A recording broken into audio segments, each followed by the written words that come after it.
दरिया बचाओ तहरीक के नालों ख़िलाफ़ जिदोजहद तेज़ करण जो ऐलान कयो वियो आहे। कराची में सदर दीन शाह राशिदी जी सदारत हेठि इजलास थियो आहे।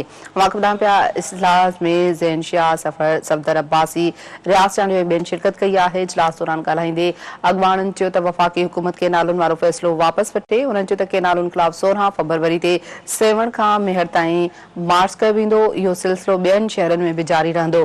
ब्रेकिंग न्यूज़ आहे, अवां सां शेयर कयूं पिया। कराची में सदर दीन शाह राशिदी जी सदारत हेठि इजलास थियो आहे। इजलास में ज़ैन शाह सफदर अब्बासी रियाज़ चांडियो ऐं ॿियनि शिरकत कई आहे। इजलास दौरान ॻाल्हाईंदे अॻवाननि चयो त वफ़ाक़ी हुकूमत केनालनि वारो फ़ैसिलो वापसि वठे। उन्हनि चयो त केनालनि वारो फ़ैसिलो वापसि न वरितो वियो। 16 फरवरी ते 7 खां मेहर ताईं मार्च कयो वेंदो ऐं सिलसिलो ॿियनि शहरनि में बि जारी रहंदो। ब्रेकिंग न्यूज़ आहे, असां सां शेयर करे रहिया आहियूं। दरिया बचाओ तहरीक केनालनि ख़िलाफ़ जिदोजहद तेज़ करण जो ऐलान करे छॾियो आहे। कराची में सदर दीन शाह राशिदी जी सदारत हेठि इजलास थियो। इजलास में ज़ैन शाह सफदर अब्बासी रियाज़ चांडियो ऐं ॿियनि शिरकत कई आहे। वधीक इजलास बाबति तव्हांखे आगाह कयूं। इजलास दौरान ॻाल्हाईंदे अॻवाननि चयो आहे त वफ़ाक़ी हुकूमत केनालनि वारो फ़ैसिलो वापसि वठे। अहम ख़बर नाज़रीन सां शेयर करे रहिया आहियूं। दरिया बचाओ तहरीक केनालनि ख़िलाफ़ जिदोजहद तेज़ करण जो ऐलान करे छॾियो आहे। कराची में सदर दीन शाह राशिदी जी सदारत हेठि इजलास थियो आहे। तव्हांखे ॿुधाईंदा हलूं त इजलास में ज़ैन शाह सफदर अब्बासी रियाज़ चांडियो ऐं ॿियनि शिरकत कई। इजलास दौरान ॻाल्हाईंदे अॻवाननि चयो आहे त वफ़ाक़ी हुकूमत केनालनि वारो फ़ैसिलो वापसि वठे। उन्हनि चयो त केनालनि ख़िलाफ़ 16 फरवरी ते 7 खां मेहर ताईं मार्च कयो वेंदो। इहो सिलसिलो ॿियनि शहरनि में बि जारी रहंदो। तफ़सील मालूम कंदासीं सिंध टीवी न्यूज़ जे रिपोर्टर अकबर जाफ़री खां। अकबर जाफ़री, दरिया बचाओ तहरीक केनालनि ख़िलाफ़ जिदोजहद तेज़ करण जो ऐलान करे छॾियो आहे। कहिड़ा तफ़सील आहिनि इजलास बाबति? जी, दरिया सिंध बचाओ तहरीक जे पारां जेको त वफ़ाक़ खे ॿीहर जेको आहे उनजो मुतालबो कयो आहे त दरिया सिंध ते वधीक नया केनाल कढण वारे फ़ैसिले खां दस्तबरदार थी करे सिंध खे पंहिंजे हिसे जो पाणी ॾिनो वञे।